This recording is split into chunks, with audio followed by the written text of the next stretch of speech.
धर्म म्हणजे काय? एकदा एका राजाने दवंडी पिटवली की जो कोणी मला सर्वश्रेष्ठ धर्माचे महत्त्व समजावून सांगेल त्याला मी मोठे बक्षीस देईन व तो धर्म मी स्वीकारेन. ही वार्ता ऐकताच सगळीकडे मोठमोठे धर्मगुरू, धर्मोपदेशक, आचार्य राजाला आपल्या धर्माचे महत्त्व समजावून सांगण्यासाठी येऊ लागले.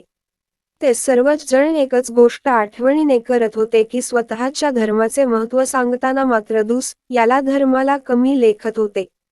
दुस याच्या धर्माची निंदा नालस्ती करत होते.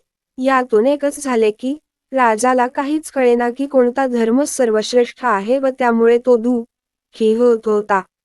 पण त्याने शोध सुरूच ठेवला. वर्षानुवर्षे हाच क्रम चालू राहिला. राजा वृद्ध होत चालला. शेवटी राजा एका साधूच्या दर्शनास गेला. तेथे गेल्यावर त्याने साधूला नमस्कार केला व म्हणाला, साधू महाराज, मी सर्वश्रेष्ठ धर्माच्या शोधात आहे पण आजपर्यंत मला सर्वश्रेष्ठ धर्म कोणता हेच कळाले नाही.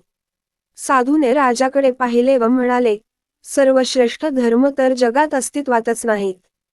जगात एकच धर्म आहे आणि बाकी सगळे हे त्या धर्माला फुटलेले अहंकार आहेत. धर्म तर तोच असतो जिथे व्यक्ती निष्पक्ष असतो. पक्षपात करणा या मनात धर्म राहूच शकत नाही.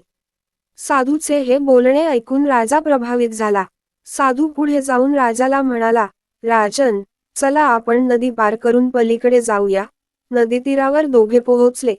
त्यांनी तिथे अनेक सुंदर नावा, होड्या पाहिल्या. साधू राजाला म्हणाले, राजे, चला आपण एका सर्वश्रेष्ठ नावेतून पहिलं तीर गाठूया. प्रत्येक नावेपाशी जाताच साधू त्या नावेबद्दल काही ना काही चूक दाखवित असे व पुढे जात असे. असे करता करता दुपार झाली. राजाला भूक लागली व त्रासून राजाने साधूला म्हटले, महाराज, आपल्याला नावेतून फक्त पलीकडे जायचे आहे.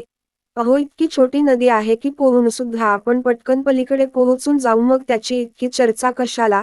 साधूने राजाकडे पाहिले व म्हणाले, राजन, हेच तर मला तुम्हाला सांगायचे आहे. धर्माला नाव नसतेच. धर्म आपल्याला स्वतःला पोहून पार करायचा असतो. दुसरा कोणी आपल्याला धर्मापलीकडे पोहोचवू शकत नाही. आपल्यालाच जावे लागते. राजा सर्व काही समजून चुकला.